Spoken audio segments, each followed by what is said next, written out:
ဝင်ငွေတိုးအောင်လှုပ်လို့မရတဲ့လူအုပ်စု9စုနံပါတ်1ကိုယ့်ရဲ့အရေးချင်းဘာတွေအားကောင်းလဲဆိုတာကိုတိတိကျကျရှင်းရှင်းလင်းလင်းမသိတဲ့လူအုပ်စုတွေကကိုယ့်အရေးချင်းကိုတုံးပြီးတော့ဝင်ငွေတိုးအောင်လှုပ်လို့မရဘူးနံပါတ်2ဝင်ငွေတော့တိုးချင်ပေမဲ့သူများအပြောခံရမှာကိုကြောက်တဲ့စိတ်စိုးရိမ်စိတ်ကိုပိုက်ထားတဲ့လူအုပ်စုကလည်းဝင်ငွေတိုးလို့မရဘူးဥပမာဗီဒီယိုဖန်တီးခြင်းနဲ့ live လွှင့်ခြင်းနဲ့ online ရောင်းခြင်းနဲ့ငါ့ကိုသူများတွေဘယ်လိုပြောမလဲငါ့ကိုသူများတွေဘယ်လိုဝေဖန်မလဲဆိုတော့သူများတွေဘယ်လိုဝေဖန်မလဲဆိုတာကိုအတွေးထဲမှာထည့်လိုက်တာကြောင့်ကိုယ့်ရဲ့အရေးချင်းတွေကိုယ့်အစွမ်းစားတွေထောက်မသုံးနိုင်တော့တဲ့လူအုပ်စုတွေကလည်းဝင်ငွေတိုးလို့မရဘူးနံပါတ်3လှုပ်ချင်တာတော့သိတယ်ယုံကြည်ချက်မရှိတဲ့လူအုပ်စုကိုဘာလေးလှုပ်ချင်တယ်ဆိုတာသိတယ်ဥပမာကိုရောင်းချင်တယ်ဖုန်းရောင်းချင်တယ်ခေါင်းလောင်းရောင်းချင်တယ်အင်ဂျီရောင်းချင်တယ် online စီးပွားရေးလှုပ်ချင်တယ်ကိုလှုပ်ချင်တာတော့သိတယ်သို့တော့ကိုဒါကိုလုံနိုင်ပါမလားငါရပါမလားဖြစ်ပါမလားဆိုပြီးတော့ကိုယုံကြည်ချက်မရှိပဲလုံးဝမလုပ်တဲ့လူအုပ်စု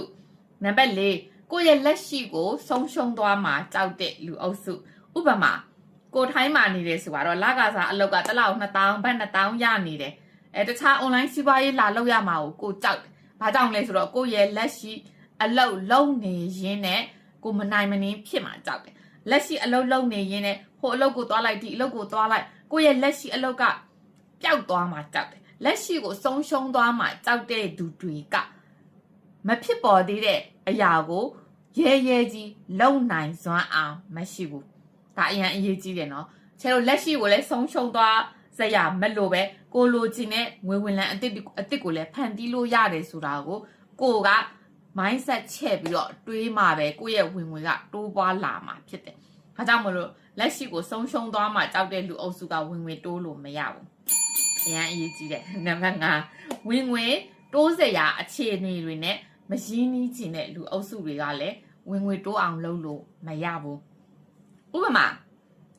သင်တန်းတွေတက်တယ်ဆိုပါတော့online class တွေတက်ရင်ကိုဒီအရာတွေကိုတက်လိုက်ရင်ကိုယ့်ရဲ့အသိဉာဏ်တွေတိုးသွားမယ်ဒီအသိဉာဏ်တွေက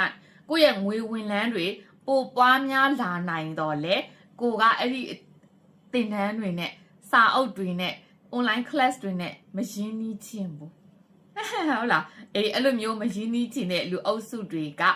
ဝင်ငွေတိုးစရာအခြေအနေတွေကိုလွယ်ကူကူမရနိုင်ဘူးဒါကြောင့်မလို့ကိုကဘယ်အုပ်စုထဲမှာပါနေလဲကိုသွားပြီးတော့သုံးသပ်ပါချဲတို့ဝင်ငွေတိုးပွားအောင်လို့လုံနိုင်စွမ်းအားရှိတဲ့သူတွေဖြစ်နေဖို့လိုတယ်။ဘာကြောင့်လဲ။ကိုလည်းအသက်ကြီးအောင်မယ်။ဟုတ်တယ်မလား။ကိုအသက်ကြီးလာအောင်မယ်။ကိုရဲ့အထက်ကအသက်ကြီးသွားတဲ့သူတွေကိုလည်းကိုကြည့်ရအောင်။ကိုရဲ့အောက်ကလူတွေကိုလည်းကိုကြည့်ရှုဆောင်ရှောက်ရအောင်။အဲဒီတော့